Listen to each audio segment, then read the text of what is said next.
Okay, this is the solution key for quiz 1. In the first problem, we have a couple that is planning on having 3 children, and we're assuming that a boy or a girl is equally likely on each birth. And we want to get the probability of some events. And here we're told we can write the final answer as a fraction or a percentage rounded to 2 decimal places. Normally, if we have a fraction where the denominator is something where we're going to get a nice decimal answer, okay, like the denominator is a 2, a 4, a 5, a 10, we might want to write it as a decimal. When we get a fraction where the denominator is such that the decimal form is not going to be nice, like a 3, a 6, a 7, an 8, 16, right? Then we may want to write it as a fraction. But in this case, I gave you the option. You can write it either way.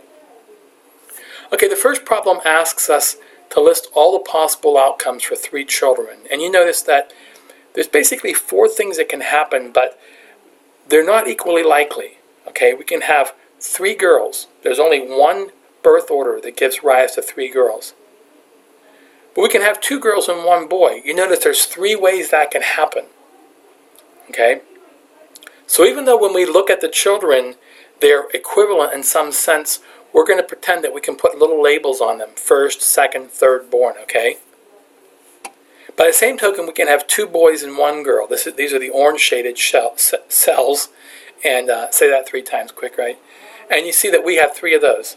Basically, the 1 girl can occupy 3 different positions in the birth order. And finally, we can have 3 boys. Now, some people just wrote girl, girl, girl, girl, girl, boy, girl, boy, boy, boy, boy, boy. That's fine. There are 4 outcomes. But you have to be careful. They're not equally likely. Okay, this can occur 1 way. This can occur 3 ways. 3 ways, 1 way. Okay? Okay, what is the probability they have at most 2 boys? This messed a lot of people up. At most 2 means you cannot have more than 2, which means you can have 0, 1, or 2. And I think what a lot of people did was they left out the 0. They counted these, which is true. Whoops, at most 2. Yeah, that's right. These cells, which is true. But they didn't count the first one. Okay? So this is actually outcomes 1 through 8. There are 7 outcomes, right? All of these are at most 2. This is where I have 0 boys. That's at most 2. 1 boy, 2 boys. Okay, so the final answer is 7 over 8. There's 7 favorable outcomes in the event, 8 total outcomes, 7/8, or 87.5%. Okay, either way is fine. What is the probability they have at least 2 boys? Well, at least means there has to be 2 or more, right? So we can have 2 boys or 3 boys. There's 4 outcomes here out of 8 total outcomes, so that's 50%. Okay, most people got 3, a lot of people missed 2. Okay, the next one is asking us to describe the types of probability. So here a probability a randomly chosen person in the U.S. will vote for Donald Trump.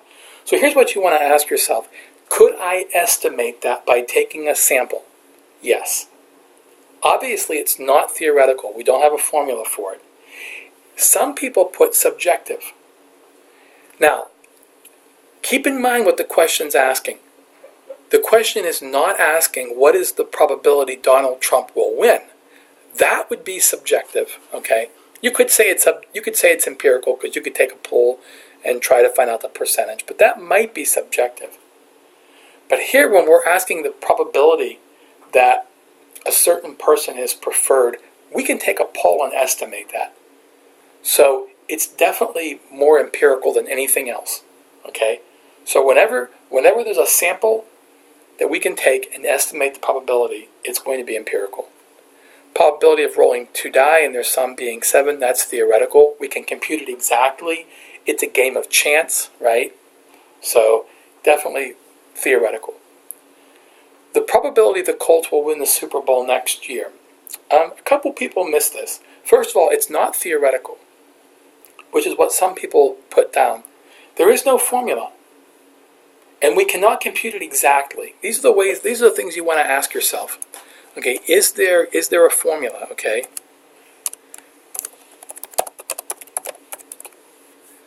So if there is a formula, or you think you can compute it exactly, it's theoretical. But can anyone exactly tell what the probability the Colts are going to win the Super Bowl next year is? No, right? So there is no formula, and we can't get an exact answer. Okay?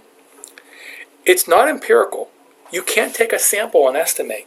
You could use last year's data. It's true. There is some empirical evidence that goes into this.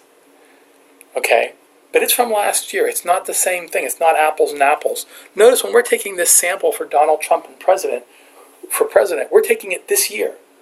It is a true estimate. Whereas the data from last year may or may not be a true estimate, the sample of data we take from the years before.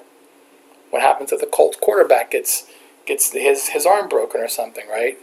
Then all of that data goes out the window. It's a projection. This is the key word. It is a projection. Therefore, it's much more subjective than anything else. Okay? Probability an adult female in the U.S. will get pancreatic cancer, that's definitely empirical. Okay, I can take a sample based on the general population, count the number of women in the U.S. that have pancreatic cancer, divided by the total number of adult females in the U.S., and that's my estimate for the probability. Okay? All right. Last problem, I think almost everyone got, with the exception of maybe one or two people. So here we're told the probability a randomly chosen BSU student has a refrigerator, probability they have a microwave, and the probability they have both. And now I want to know, what is the probability that a randomly chosen BSU student has either a microwave or a refrigerator in their dorm room? And I'm just going to use a little bit of notation here. M is going to be the event that that student has a microwave in their dorm room. R will be the event that they have a refrigerator in their dorm room. I'm given these probabilities. Okay. I want the probability of M or R, so I use a formula, right? Probability of M plus the probability of R minus the probability both occur. When you substitute those values, you get 0.85. One thing a lot of people did, which was actually really nice, and I'm going to do it really quick because I like the fact that you guys are doing this, is you made Venn diagrams. That's a good thing. I'd strongly suggest that you continue to do that in the future. It's a very nice way of checking yourself. Okay? And I'm going to draw the Venn diagram here, okay? So this might be the refrigerator, people that like refrigerators. Okay. And the people that like the, people that have a microwave. Let me do that again, it didn't quite turn out right. Okay. And so I like the fact that people are doing it. I'm going to put it in now. I didn't in the original solution set, but, so you had little diagrams like this. And I'm just going to put it in real quick. Okay. The reason why I like it is you can answer more complicated questions. I could actually ask you a lot more complicated questions that are hard to get if you don't use a Venn diagram. And I did some of these in class, actually. Okay. So we know that this overlap here is 0.35. This is where they both occur. Okay. I'm going to take off that frame real quick.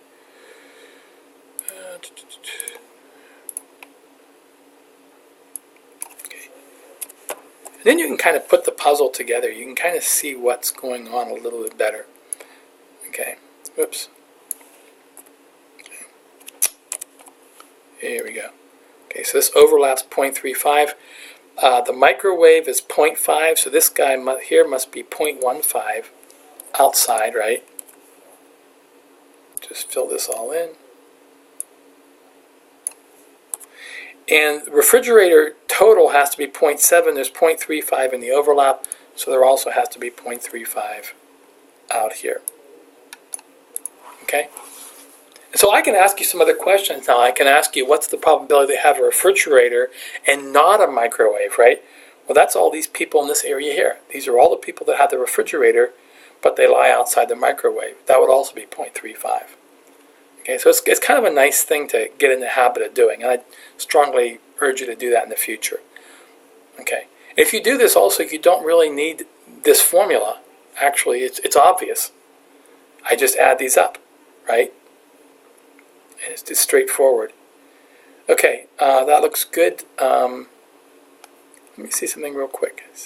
Yep, okay. I think that's all for this quiz. If you have any questions, feel free to contact me. Thanks.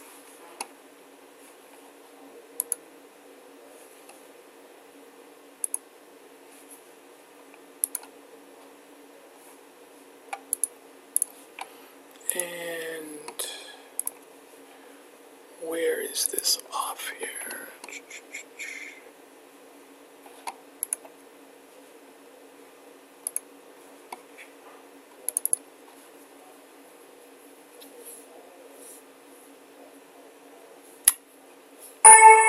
Okay, so this is a video where we want to look at some questions we had regarding probabilities.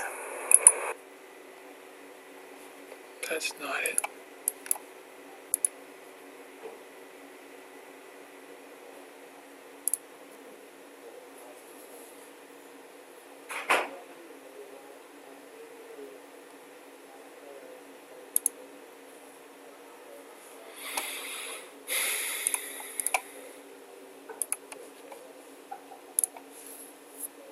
I wonder if I did it.